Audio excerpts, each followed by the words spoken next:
बहुत ही सम्मान के हरियाणा सरकार में सहकारिता मंत्री डॉक्टर अरविंद शर्मा जी, हरियाणा सरकार में उद्योग मंत्री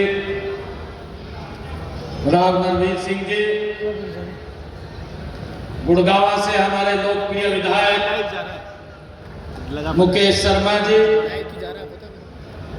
सोहना से हमारे विधायक तेजपाल तंवर जी, पटौदी से हमारी विधायिका, सहकारिता राष्ट्रीय सप्ताह जो मनाया जा रहा है, इस 71वें सहकारिता सप्ताह में आप सब आज इस समापन अवसर के ऊपर यहाँ पर पधारे हैं।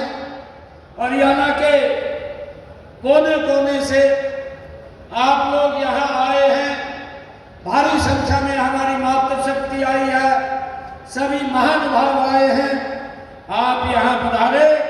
आप सबका मैं बहुत बहुत स्वागत और धन्यवाद करता हूँ और आप लोगों को राम राम भी करता हूँ।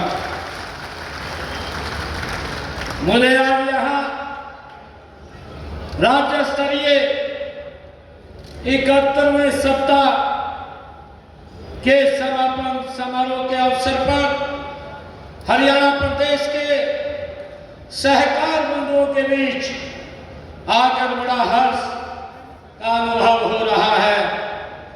इस अवसर पर आप सभी को शुभकामनाएं देता हूं।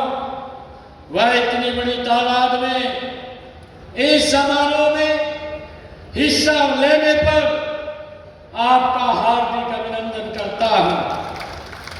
आप सब जानते हैं कि कृषि एवं ग्रामीण विकास तथा राष्ट्र की अर्थव्यवस्था में सहकारिता का महत्वपूर्ण योगदान है। राष्ट्रीय सहकारी सप्ताह मनाने का उद्देश्य इस योगदान को याद करना और सहकारिता आंदोलन को और तेज गति देना है।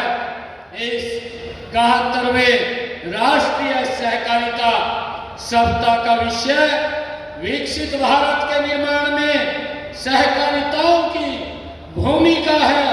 यह विषय श्री नरेंद्र मोदी जी, देश के यशस्वी प्रधानमंत्री जी ने वर्ष 2047 तक भारत को एक विकसित राष्ट्र बनाने का विजन राष्ट्र के समक्ष जो रखा है, मुझे विश्वास है विकसित राष्ट्र बनाने में सहकार से समृद्धि के मूल मंत्र की अहम भूमिका रहेगी।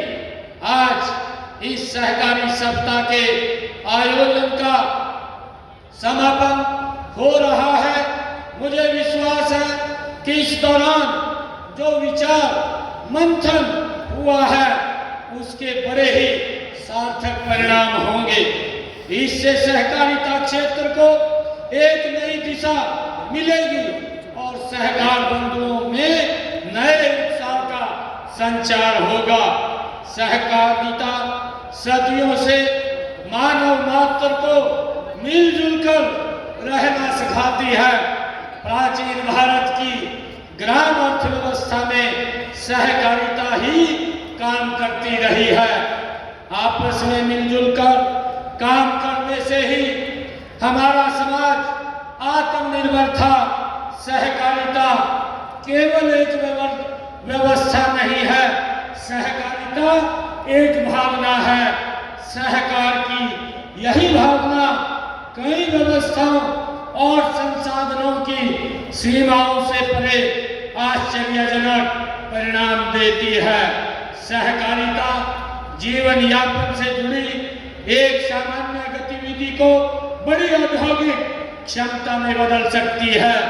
अमूल और लिज्जत पापड़ की सफलता की कहानियां इसके उत्तम उदाहरण हैं। गुजरात में अमूल की सफलता की गाथा आज पूरी दुनिया जानती है। हम सब दुनिया भर के बाजार में पहुंच चुके लिज्जत तीरथ पापड़ के बारे में भी जानते हैं। हम हरियाणा में अलग अलग उत्पाद का एक कॉमन ब्रांड बना सकते हैं। हम अपने मिलेट्स यानी अनको कोऑपरेटिव्स का एक व्यापक एक्शन प्लान बनाकर आगे ले जा सकते हैं। इस समय हम प्राकृतिक खेती पर बहुत जोर दे रहे हैं। इसमें भी कोऑपरेटिव बहुत ही भूमिका निभा सकते हैं। अन्नदाता को ऊर्जादाता बनाने में भी सहकारिता बड़ी भूमिका निभा सकती है। इस दिशा में गोबर ऊर्जा का बहुत बड़ा स्रोत बनने जा रहा है। यही नहीं, वेस्ट टू वेल्थ के विजन में गोबर से बायो सीएनजी बनाना अथवा जैविक खाद बनाना हो, इन सब में सहकारी समितियां अपनी गतिविधियों का विस्तार कर सकती हैं। के कोने कोने से आए मेरे आदरणीय पूजनीय बुजुर्गों, नौजवान साथियों, मातृशक्ति, 12 बजे से आप लोग बैठे हैं। आपका बहुत बहुत स्वागत और बहुत बहुत धन्यवाद। आज इस मौके पर हमारे बीच में हमारे बहुत ही जुझारू, बहुत ही प्यारे, बहुत ही सबका ध्यान रखने वाले किसान हो, एससी हो, बीसी हो, ओबीसी हो, नौजवान हो, गरीब हो, किसी भी हर तबके का ध्यान रखने वाले हमारे मुख्यमंत्री नायब सैनी जी। अभी जब हम जब स्टॉल देख रहे थे तो हर एक से ये इच्छा थी मुख्यमंत्री जी की कि भाई तुम इतनी मेहनत कर रहे हो, तुम्हारी इन कामों से इनकम कितनी होती है, कितनी आमदन होती है, कितनी चिंता माननीय मुख्यमंत्री जी को हमारी बहनों की, हमारे नौजवानों की थी। ये आप देखें, हमारे बीच में हमारे बहुत ही जुझारू, बहुत ही मैं कहता हूँ ऐसे साथी जो दिन रात आपके लिए मेहनत कर रहे हैं। राव नरवीर सिंह जी, हमारे मंत्री हरियाणा सरकार, हमारे भाई एमएलए मुकेश शर्मा जी, तेजपाल तंवर जी, विमला चौधरी जी, हरिंदर सिंह जी एमएलए होटल से, भाई वेद फुलान जी हमारे चेयरमैन, और भाई अंकुर गुप्ता जी हमारे ACSA महकमे के, और भाई अमरपाल राणा जी, धर्मवीर सिंह डागर, कमल यादव बीजेपी प्रेसिडेंट हमारे गुड़गांव से, अंकुर और भाई RC विधान जी कमिश्नर गुड़गांव, और जितने भी ऑफिसर साहिबान हैं हमारे कोऑपरेटिव डिपार्टमेंट से जुड़े हुए, सभी का मैं इस मौके पर धन्यवाद भी करता हूं कि भाई आप लोगों ने इतनी मेहनत की है इस प्रोग्राम को जमाने के लिए। दूसरी बात, ये पूरे हरियाणा में नहीं, पूरे देश में सहकारिता सप्ताह के रूप में मनाया गया है। ये 15 तारीख को हमने रोहतक में और आज 21 तारीख को माननीय मुख्यमंत्री द्वारा इसका समापन हम लोग कर रहे हैं। समापन नहीं है, ये शुरुआत है। मैं कहूँगा कि माननीय मुख्यमंत्री जी जब इस प्रोग्राम के बीच में आए हैं तो ये उन लोगों के लिए भी शुरुआत है कि जो कोऑपरेटिव सोसाइटी से गांव-गांव में, गली-गली, मोहल्ले, वार्डों में जो जुड़ना चाहते हैं, उनके लिए शुरुआत भी है। जो नए लोग जुड़ना चाहते हैं उनके लिए शुरुआत है। और आज से मैं कहता हूं, हम सब मिलकर के मोदी जी का जो विजन है, मोदी जी का जो सपना है, माननीय अमित शाह जी का जो सपना है, विजन है कि हर गांव में कोऑपरेटिव सोसाइटीज और पैक्स हो, उस सपने को भी हम सब ने मिलकर के मुख्यमंत्री जी के नेतृत्व में साकार करना है।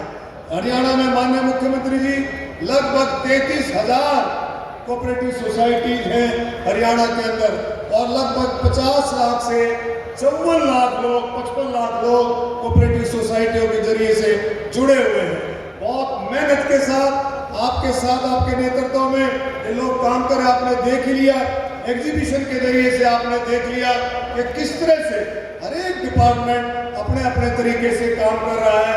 और यहाँ तक आप देखेंगे हैफिड तो एक्सपोर्ट करता है, दुबई के लिए एक्सपोर्ट करता है, हमारा बासमती आबू धाबी के लिए एक्सपोर्ट करता है। और इसका दायरा, मैं आपसे ये भी वायदा करता हूँ कि इसका दायरा हम और बढ़ाएंगे। ऑस्ट्रेलिया से भी हमारी डिमांड है और हम इसका दायरा आने वाले समय में एक्सपोर्ट का दायरा और ज़्यादा बढ़ाएंगे। ऐसा मैं हम सोच करके इस बात को लिए आगे बढ़ाएंगे। और माननीय मुख्यमंत्री जी, ये आप देखें, आज़ादी, देश को आज़ादी मिलते ही जैसे ही देश आज़ाद हुआ, करीबन 500 रियासतों को अखंड भारत से जोड़ने का काम किसने किया था? वल्लभ भाई, आदरणीय वल्लभ भाई सरदार पटेल ने, पहले होम मिनिस्टर ने ये सबसे बड़ा काम किया था। उसी समय की सोच थी सहकार, उसी समय की सोच थी सहकारिता, वल्लभ भाई पटेल जी की सोच थी। और आज आप देखें, ये वट वृक्ष के रूप में उत्पन्न होकर के आगे बढ़ा है। आज हमारे अमित शाह जी सहकारिता मंत्री के रूप में काम कर रहे हैं, बहुत बड़ा विजन लेकर के।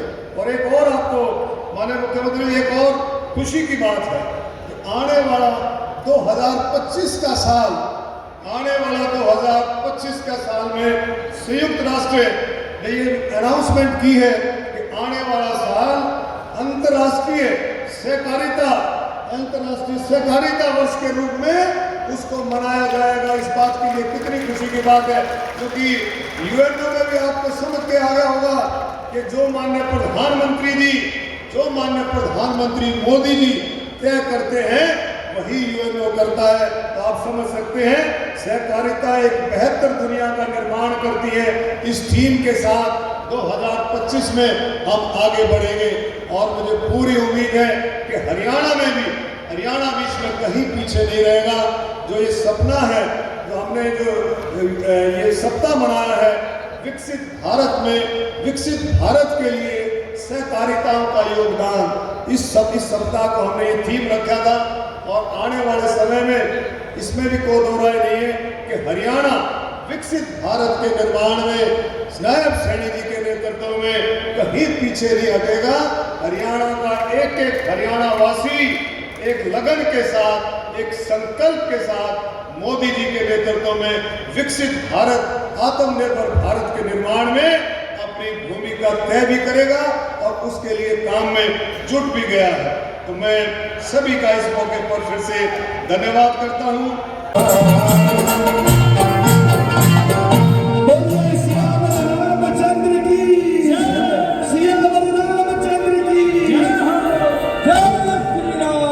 बता मेरे यार सुधा मारे तू दिला में आया, बता मेरे यार सुधा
मेरे यार सुधा